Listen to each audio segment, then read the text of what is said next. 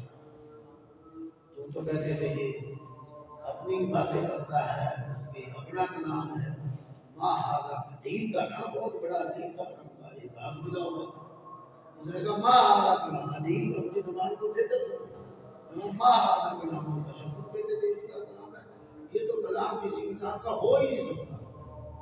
انسان جتنا بھی پڑھ لے، جتنا بھی ادیب بن جائے، پھر بھی جھول رہتا ہے. حقیقت ہے جب بھی مشاعرے ہوتے ہیں اور کسی شاعر کا کلام آگے بڑھتا ہے وہ ایسے نہیں بڑھتا، وہ اس کے بڑھنے کا وجوہ ہوتی ہے اور وہ وجوہ یہی ہوتی ہے کہ باقی کلام سے اعلیٰ تر کلام ہوتا ہے. اس میں خصوصیات یقین ہوتی ہے تبھی اسے وہ اعزاز دیا جاتا ہے، نوازا جاتا ہے. تو اس نے جب پڑھا پڑھ کے کہا ما ھذا کلام البشر، یہ کسی انسان کا کلام تو نہیں تھا، انسان کا کلام ہے. اس دن سے یہ سند ہو گئی، یہ جو پروپیگنڈا ٹوٹ گیا. یہ جو پروپیگنڈا کیا جاتا تھا کہ یہ اس کا اپنا کلام ہے. اور یہ امرؤ القیس کا جملہ ہے جو آج بھی تاریخ کا حصہ بن گیا. ما ھذا کلام البشر، یہ کسی انسان کا کلام نہیں. یہاں سے ایک اعجاز بھی قرآن کا سامنے آیا کہ یہ قرآن کا اعجاز ہے کہ جس کو اس دور کے بڑے بڑے ادیب بھی مان گئے کہ نہیں یہ بہت اعلیٰ ترین کلام ہے. اور پھر یہ آپ کے ذہنوں میں بیٹھنے والی بات ہے کہ بٹھانی چاہیے اور ان چیزوں سے دلچسپی رکھا کریں کہ مشاعرے تو ہوتے رہے، لوگوں کو انعام تو ملتا رہا، ادیب تو بڑھتے رہے، لیکن پھر کسی ادیب کا کلام دیوار کعبہ پہ دوبارہ آج تک نہ لگ سکا. اس لیے نہ لگ سکا کہ چاہے جتنے بھی ادیب آئے کسی کا کلام بھی سورہ کوثر میں سے بڑھ کر نہیں. تو پھر مجھے یہ بھی جملہ کہنے دیجیے قرآن کے اعجاز کو سمجھنے کے لیے کہ آپ سمجھیں کہ یہ قرآن کا سب سے چھوٹا سورہ ہے. میں نے جس طرح عرض کیا کہ 42 حروف ہیں، 10 لفظیں ہیں، 3 آیت ہیں. سب سے چھوٹا سورہ ہے یہ قرآن مجید قرآن حمید کا. جب چھوٹے سورہ کا یہ حال ہے تو باقی سوروں کا پورے قرآن کا کیا عالم ہوگا.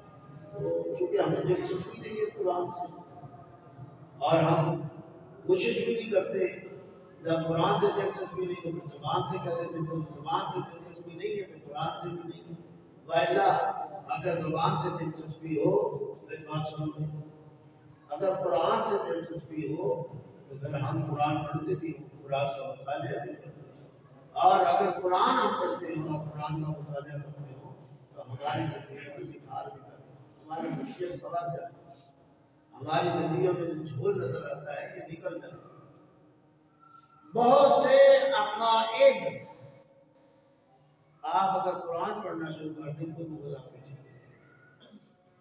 کسی عالم دین سے بحث کرنے کی بھی آپ کو ضرورت نہیں پڑے، کسی بزرگان کے پاس نہ بھی جائیں، فقط قرآن فہمی اختیار کر لیں، قرآن کو سمجھنا شروع کر دیں، قرآن کا مطالعہ شروع کر دیں، قرآن کی تلاوت کے ساتھ ساتھ قرآن کو سمجھنا بھی شروع کر دیں، اس کا ترجمہ بھی پڑھیں تاکہ آپ کو پتہ چلے کہ رحمان آپ سے کہنا کیا چاہ رہا ہے، خدا آپ سے کیا باتیں کرنا چاہ رہا ہے.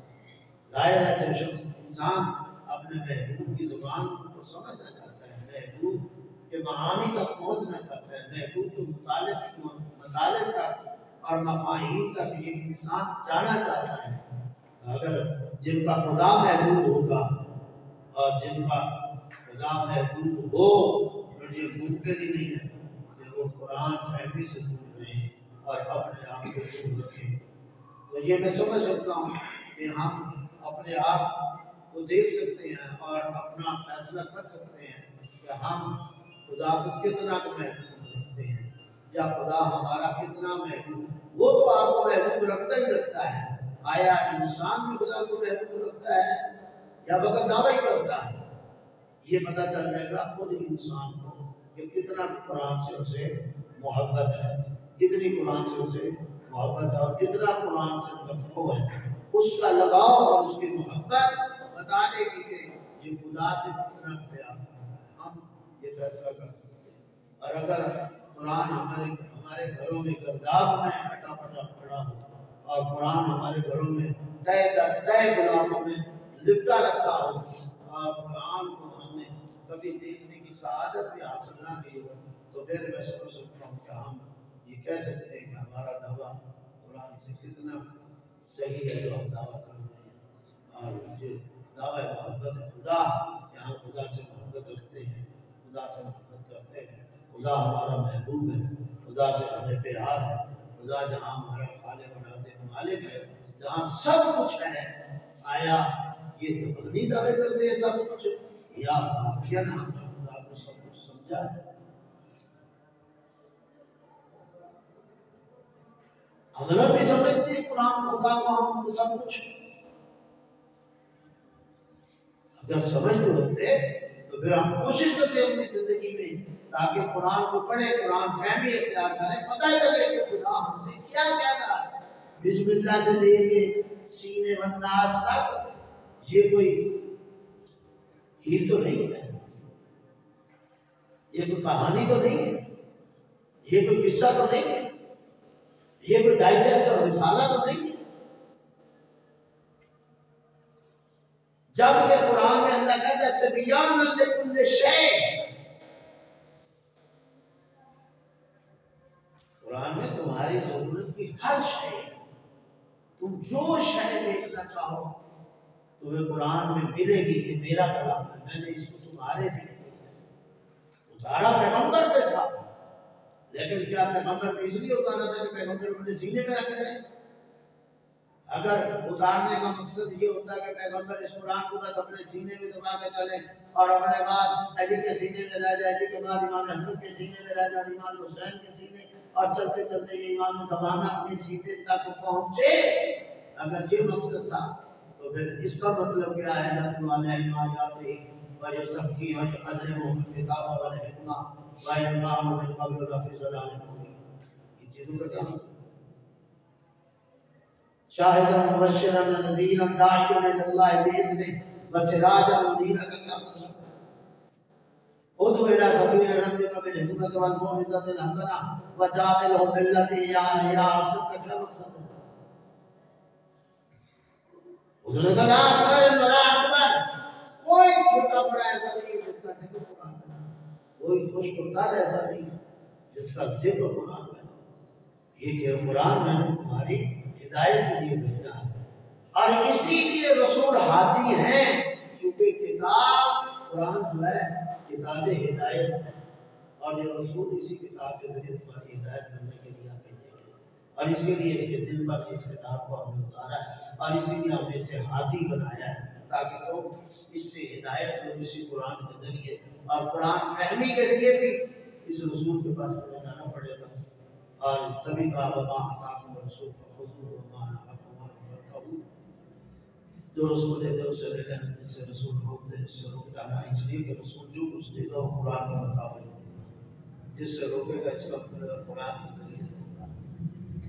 لیکن ہماری زندگی میں متاسفانہ یہ میں عرض کر سکتا ہوں کہ ہماری زندگی میں قرآن کی وہ حیثیت نہیں ہے جو اللہ چاہتا ہے، ہماری زندگی میں قرآن کا وہ مقام نہیں ہے جو رسول چاہتے ہیں، ہماری زندگی میں قرآن کی وہ جگہ نہیں ہے کہ جو اہل بیت رسول چاہتے ہیں۔ آپ مجالس سن رہے ہیں، ممکن ہے کسی عالم دین نے بتایا ہو اور آپ نے سنا ہو کہ بیوی کی یہ خاص خواہش ہے ابن طالب آپ میری قبر پہ ٹکڑا دو. آپ نے ممکن ہے کتابیں پڑھی ہوں اور علماء سے سنا ہو. یہ بھی روایت ہے کہ باپ سے بات کر رہی تھی اور کہہ رہی ہے کہ بابا آپ میری کچھ خواہشیں ہیں، آپ اللہ کی بارگاہ میں کہیے مجھے وہ 3 چیزیں دے دیں. تو اس میں سے ایک چیز جو آپ نے مانگی نے کہا بتائیے بیٹا کیا چاہتے ہیں. اللہ سے کہیے جب تک میں دنیا میں رہوں اور میرا آخری سانس بھی ہو میرا قرآن سے رشتہ نہ چھوٹنے پائے، میرا داتا نہ ٹوٹنے پائے. جن کو قرآن کی اہمیت رسول کی بیٹی یہ سمجھتی ہے اور یہ اہل بیت کا رشتہ ہے قرآن سے اور قرآن سے محبت اور وابستگی ہے اور قرآن کی عظمت ہے کہ ہم نے فقط بعض چیزیں یا فضائل سمجھ کے سنتے ہیں یا مسائل سمجھ کے سنتے ہیں تاکہ رو لیا جائے. اس فضیلت کے پیچھے فلسفہ کیا ہے یا جس مصیبت پہ ہم رو رہے ہیں اس کے پیچھے حکمت کیا ہے، اس حکمت کی طرف ہم جانے کے لیے اور سوچنے اور سمجھنے کے لیے تیار نہیں ہوتے. وَإِلَّا گردن تن سے جدا ہو جائے، سر تن سے جدا ہو جائے اور لوگ کے نظام میں سوار ہو کر بھی قرآن کی تلاوت ہو رہی ہو تو یہ چیز کیا سمجھنے اور سمجھانے کے لیے اور اس کو پرکھنے کے لیے کافی نہیں ہے کہ اس اہل بیت کا قرآن کے ساتھ جدا نہ ہونے والا رشتہ ہے کہ یہ تن سے جدا بھی ہو گیا ہے اس ساتھ تب بھی ان کے نظام میں یہ قرآن تلاوت کرتا ہے. یہ کس لیے تلاوت ہوتی ہے؟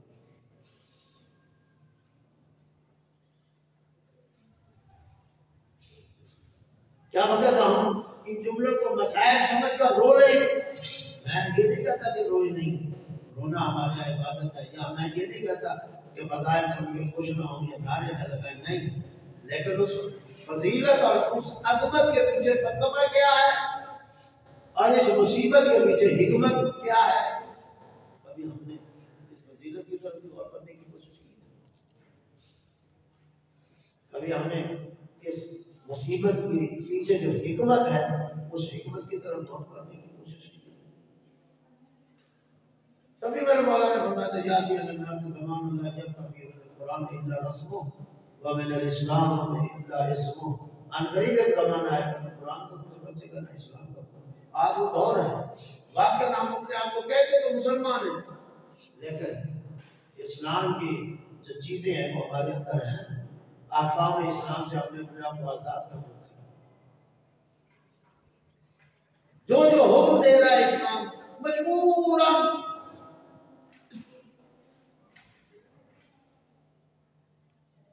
ہم کچھ کام کرتے ہیں تاکہ کم از کم ہم یہ ثابت کر سکیں کہ ہم مسلمان ہیں. ہم لوگوں کو کہہ سکیں کہ مجبور ہوگا اور اللہ اگر دل سے ہو یہ چیزیں اور وہ وابستگی جو قرآن چاہتا ہے اللہ چاہتا ہے جو رسول چاہتے ہیں اہل بیت علیہ السلام چاہتے ہیں تو پھر قرآن کے ساتھ ہمارا یہ جو رکھا ہوا ہے، یہ جو قرآن کے ساتھ ہمارا برتاؤ ہے، یہ جو قرآن کے ساتھ ہمارا رویہ ہے، کیا یہ برتاؤ، یہ رکھاؤ، یہ رویہ ہمیں سمجھانے کے لیے کافی نہیں ہے کہ ہم نے اپنی زندگی میں قرآن کو کیا حیثیت دی؟ قرآن ہماری زندگی میں کوئی حیثیت نہیں رکھتا. ناراض نہ ہوئیے کہ میں باتیں کر رہے ہیں.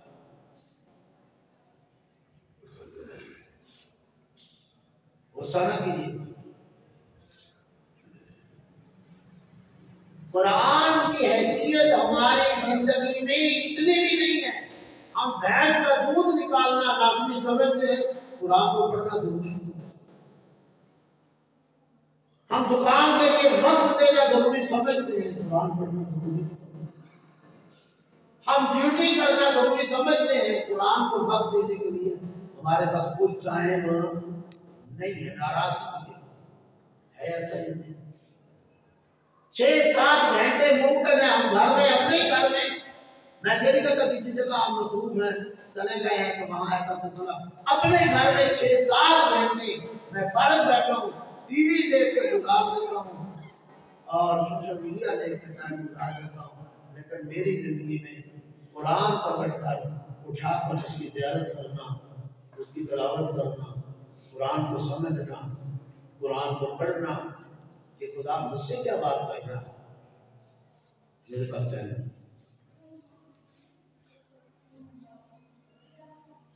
ایک شاعر آپ سامنے گزرا ہے، یقیناً آپ نے سنا ہوگا، منیر نیازی، اس کی ایک نظم ہے، اس کا بار بار سوال کیے کہ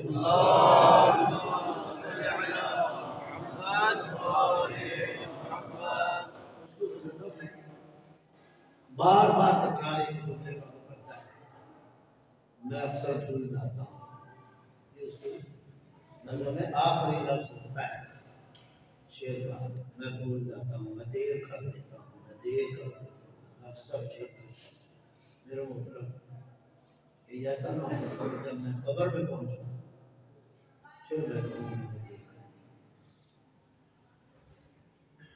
میں بھول گیا۔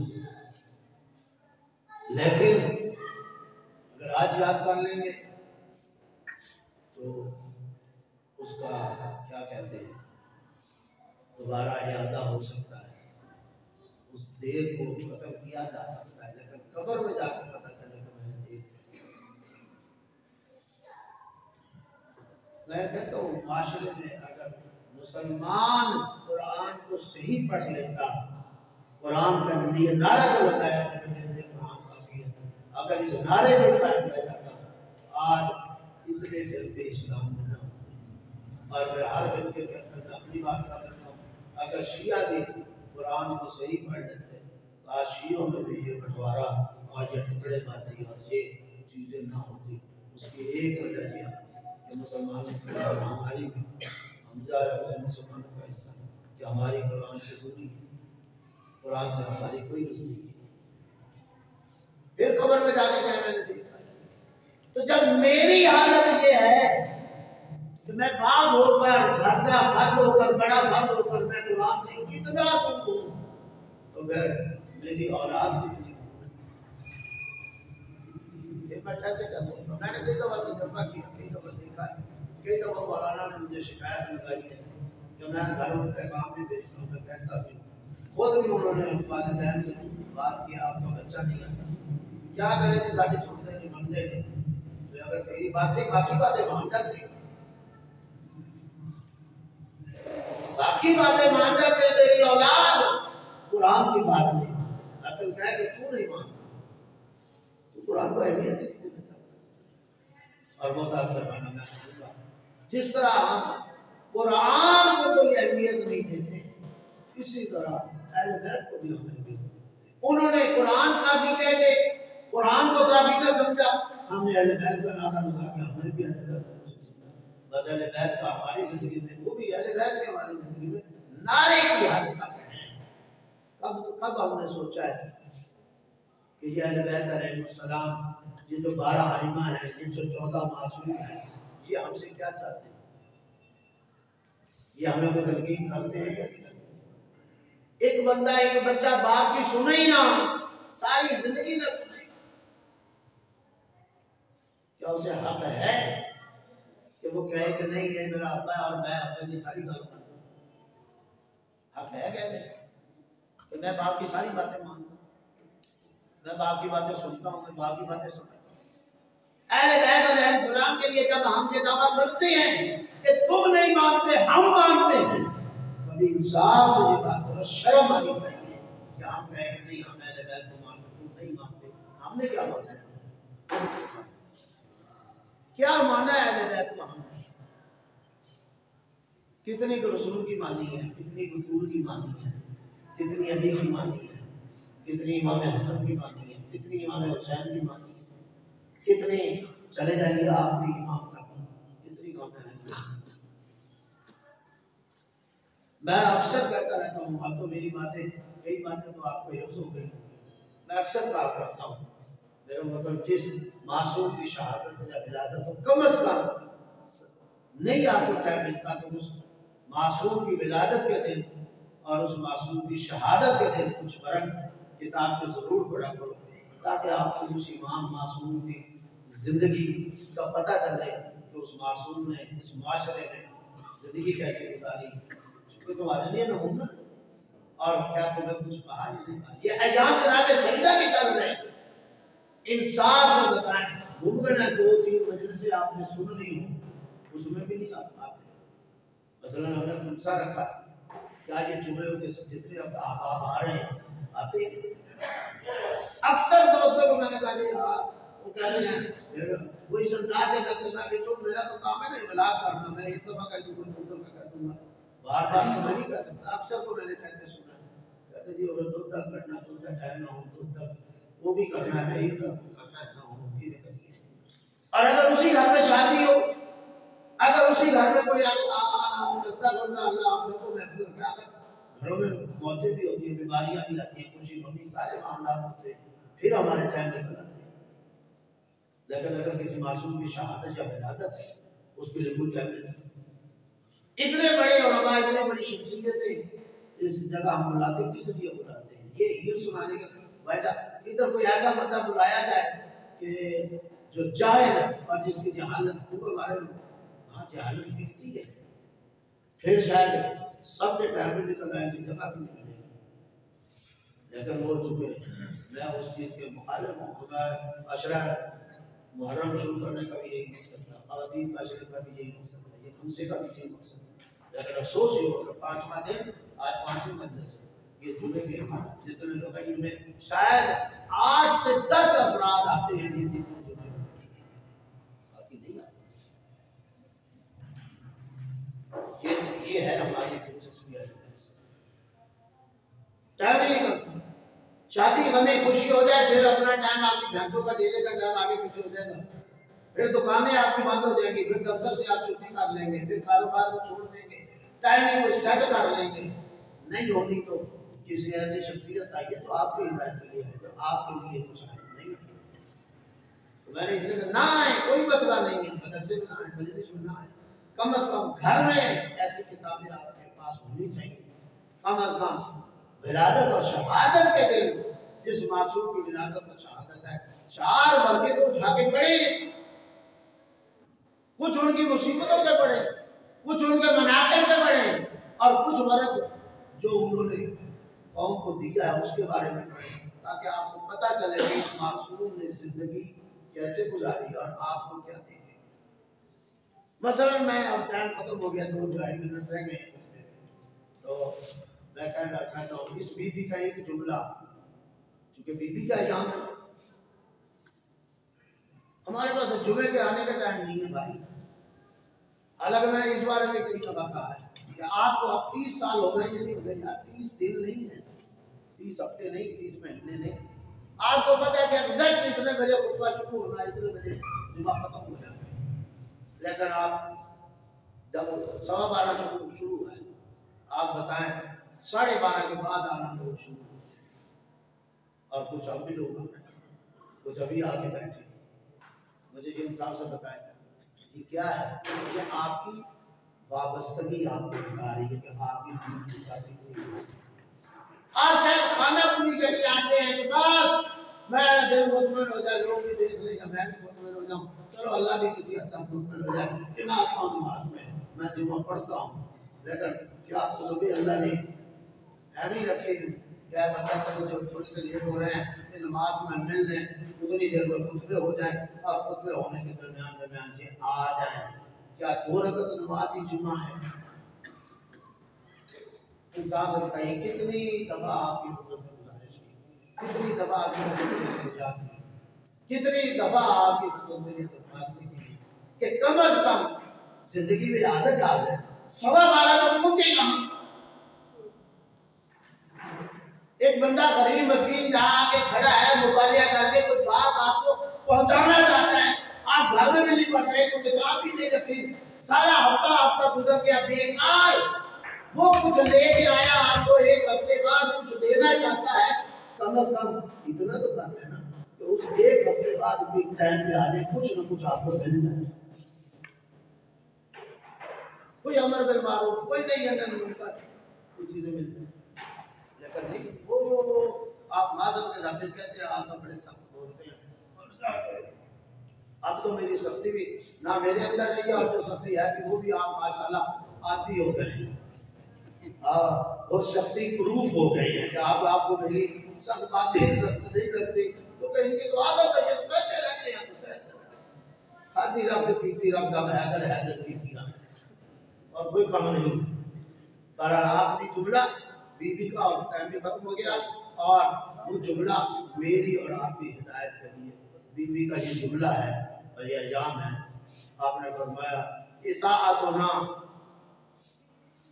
اطاعتنا نظاما للملہ و امامتنا امانا للملہ۔ بی بی نے دو چیزوں کی طرف توجہ کیا مجھے، ایک اہل بیت یعنی اپنی اطاعت کی طرف، اور دوسری اپنی امامت کی طرف، اور بتایا کہ ہماری اطاعت کا تمہیں فائدہ کیا ہے اور ہماری امامت کا تمہیں کیا فائدہ ہے۔ اگر میں کہتا ہوں اس جملے کو بھی اگر آپ غور کر رہے ہیں اور گھروں میں جا کے سوچیں تو شاید بہت کچھ ہماری زندگی میں تبدیلی آ جائے، اور آ سکتی ہے اگر اس جملے پہ غور کریں۔ میں نے کچھ سمجھ کے یہ بیوی کا فرمان آپ کے سامنے رکھا ایام فاطمیہ میں، اطاعتنا نظاما للملہ، ہماری اطاعت کرو۔ کیوں اطاعت کرو؟ اس کا فائدہ تمہیں کیا ہے کہ یہ تمہارے لیے ایک نظام ہے، قانون ہے۔ انسان نظام کے بغیر نہیں رہ سکتا، معاشرہ کوئی بھی نظام کے بغیر نہیں رہ سکتا، نہ انفرادی زندگی نظام کے بغیر رہتی، نہ اجتماعی زندگی بغیر نظام کے بغیر۔ جہاں نظام نہیں وہاں جنگل ہے، جہاں نظام نہیں وہاں فسق و فجور ہے، جہاں نظام نہیں وہاں بغاوت ہے، جہاں نظام نہیں وہاں دہشت گردی ہے، جہاں نظام نہیں وہاں خوف خدا نہیں، جہاں نظام نہیں وہاں فرما برداری ہوتا ہے، اطاعتنا نظام للملہ، ہماری اطاعت ملت کے لیے نظام ہے۔ اور امامت کیا ہے؟ نعرے لگانے کے لیے، علی مولا کہنے کے لیے، امامتنا امان للفرقہ، ہماری امامت کا تمہیں فائدہ ہوگا کہ اگر ہماری امامت سے منسلک ہو جاؤ گے اور اس کا دامن تھام لو گے تو تم گروہ بندی سے بچ گئے، تم ٹکڑے ہونے سے بچ گئے۔ تو شکار ہے، یہ نہیں کہ شیعت جائے مسلمان ٹکڑے ٹکڑے نہیں ہوں گے، ہوں گے، لیکن تو امامت سے وابستہ ہوگا تو تو گروہ بندی سے بچ جائے گا، تو فرقہ بندی سے بچ جائے۔ اطاعتنا نظاما للملہ و امامتنا امانا للفرقہ، فرقہ یہ بی بی ایام کے حوالے سے بی بی کا جملہ میں نے آپ کی خدمت میں ہدیہ کیا ہے اور اتمام حجت کی ہے۔ کل کو یہ نہیں کہا جا سکے گا کہ جناب ہم تک تو بی بی کا کوئی پیغام نہیں پہنچا، ہمارے پاس اللہ کا کوئی پیغام نہیں پہنچا، ہمارے پاس قرآن کی کوئی بات نہیں پہنچی۔ میں نے ہمیشہ کوشش کی ہے آپ کے پاس دین، شریعت اور قرآن اللہ کی باتیں ہیں، اسلام کی باتیں پہنچے، تو کوشش کیجیے گا۔ آج آخری مجلس ہے، اگر آپ کی زندگی میں فرصت کا کوئی ٹائم ہو اور اس دین کے حوالے سے بسم اللہ الرحمن